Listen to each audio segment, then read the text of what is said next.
Hey, how you doing? So, there's a lot of videos online for chainsaws. Probably too many. A lot of them are good. A lot of them lack a little bit of showing you how to. So I'm going to attempt to show you how to rebuild an old Husqvarna 181. Why? Because it's a badass saw, that's why. This one, I just took apart just the other day. It was running fine, but had no compression, so it would start really easy. And here's the piston and cylinder. Actually, it's just the cylinder. And this one is not scored. Those are two new spark plugs, some screws. This one is actually in really good shape. But I bought another one because, as it turns out, unbeknownst to many people, the 181, the 281, and the 288 are exactly the same saw with minor differences. The only thing different is the carburetor and the throttle linkage. And so we're going to turn this box of parts into a working saw, which it already was, but we're going to make it work better. Here's some more of the parts. And you know, you need a few tools. This here, this throttle linkage, is one of the only differences between the 181 and 281. Then the 288 has a 2 millimeter larger diameter piston. So this is the 181 cylinder, and the 281 is that one. 288, excuse me. So that's the difference.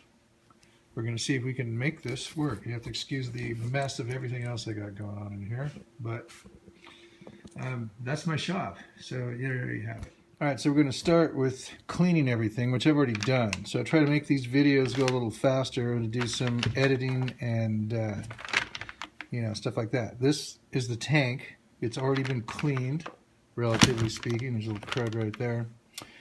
You want to make sure that stuff is clean for sure to start with. This one here, we have one issue. This here is a very important part that I only just recently discovered. This is the tank vent, and we'll be taking that apart and going through it. But if that's clogged, the saw will lean out at idle and will not run proper. And my saw has never idled right since I bought it at a pawn shop in 1983. And that's why. And now it does. Before I took it apart, I fixed that. And what do you know? It works. So one of the things we're going to do is we're going to put these vibration dampeners back in here. That's what holds the two halves of the saw together. And there's a special tool for that. It is this guy, Husqvarna part. You can make one yourself. You can see there's not much to it if you're a welder, any kind of fabricator at all. Or you can just buy it for whatever, 30 bucks or something stupid, 23 bucks, I don't know. But basically what this thing does is allows you to insert these, because it grabs the metal all the way down at the base so that you can just screw these right in here without breaking them. I've done it with needle nose pliers. It's not very easy. I've used it to get them out when they're broken. But there's 6 of these. You just screw them in like that. Pop the tool out. Ta-da. And this here is a genuine Husqvarna part. I had one of these broke, so I went ahead and bought a few replacements. Anytime you can get genuine Husky parts, I recommend it. They're extremely expensive, being made in Sweden, where everybody pays 50% tax on their income. But what can I say? They have a healthcare system. Yet, every Swede I know wants to live here. So what does that say? They make a high standard of quality.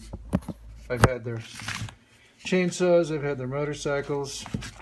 I highly recommend, if you can afford it, genuine Husqvarna parts. This is not a genuine Husqvarna part. We're going to put this in here anyway. This is going to give us a little bit more displacement. It's made in Italy. It's a good part. I'm not going to diss on the Chinese. I've heard bad stories. I've heard good. I am going to eventually build a saw from the ground up with nothing but cheap Chinese parts, just to see if it holds up to this. This one is going to eventually get this put back on it. This is the original 181 cylinder. I have the original piston, which is a little sloppy but not horrible, and I'm waiting for the rings, and when that comes in, it's going back on this saw. But in the meantime, just to demo this kit out, we're going to go ahead and put this 288 kit on. It's got a compression release. That's one thing the 181 does not have, but the 288 does. So, there you go.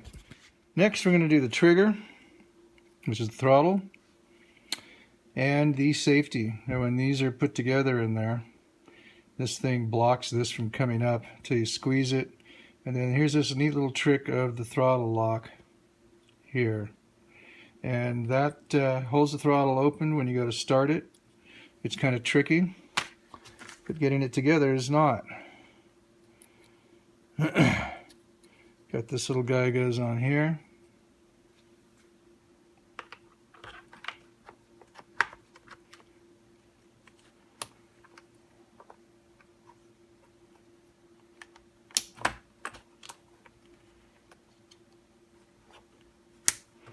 That goes in there. Pin goes in.